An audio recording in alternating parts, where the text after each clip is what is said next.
Yes, Jess. This is a part of a greater goal, that executive order that you mentioned, to make California a carbon-free economy by the year 2045.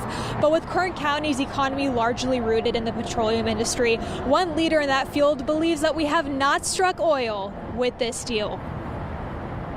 Our mandate is 15 years hence, and I think the issue of cost will substantially be, and may I say this intentionally, in our rear view mirror. Governor Newsom had this to say in a briefing Wednesday morning regarding an executive order to switch to zero-emission passenger cars and trucks in the state by 2035. The governor added that in a few years, the pricing from green resources like wind and solar panels will be comparable to gas, with less environmental and health consequences. Point to two examples recently, Phillips 66 and Marathon refineries that are beginning to transition their fuels and their manufacturing facilities. That's happening in real time.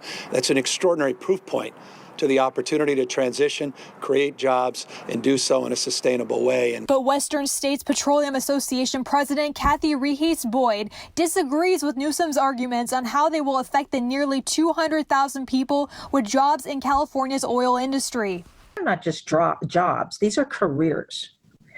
Careers that have allowed people to grow their economic vitality with upward movement, very good wages, some probably the very few manufacturing well-paid jobs left, with a promise of a transition to another kind of job that they term as green jobs. What is that? Is that installing solar panels at minimum wage? Another argument Newsom makes is the cost of wind going down 50%, while the cost of solar has decreased by 80%. But Rehes-Boyd says the decision to extract an entire industry to avoid extracting oil will have high costs.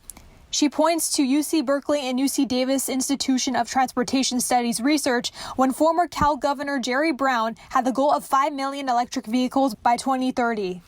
30 million, actually 40 million people in California, or close to it, who drive 36 million in cars and trucks. And we have a goal of 5 million electric vehicles 2030. 5 million versus 36 million is a really big gap. She says the study estimated 15 to 24 billion in infrastructure costs, making this order more complicated. It's going to be really important for all of us to figure out the affordability side, because I don't know about you, but right now, people are pretty concerned about affordability. Kern County CAO Ryan Alsop took to Twitter with the same concerns with Newsom's order. He says, quote, no oil or gas, Kern County's general fund would experience a 23.1% loss in total property tax revenue and a 7.4% loss in revenue from all resources. Fire fund would experience a 20.4% loss in total property tax revenue and a 13% loss in revenue from all resources. Rehes-Boyd further emphasizes that California does not have any pipelines that bring crude oil to our state right now. The oil is locally derived, including in Kern, or through a marine tanker. But according to Rehes-Boyd, the batteries that would power energy vehicles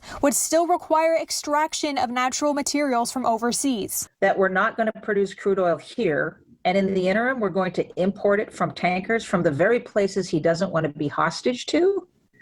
So I don't get it. I don't get the logic of some of the things said this morning.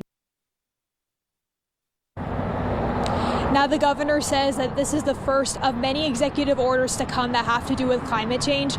For now, I'm Kristen Vartan here live in Southwest Bakersfield for 23 ABC, connecting you.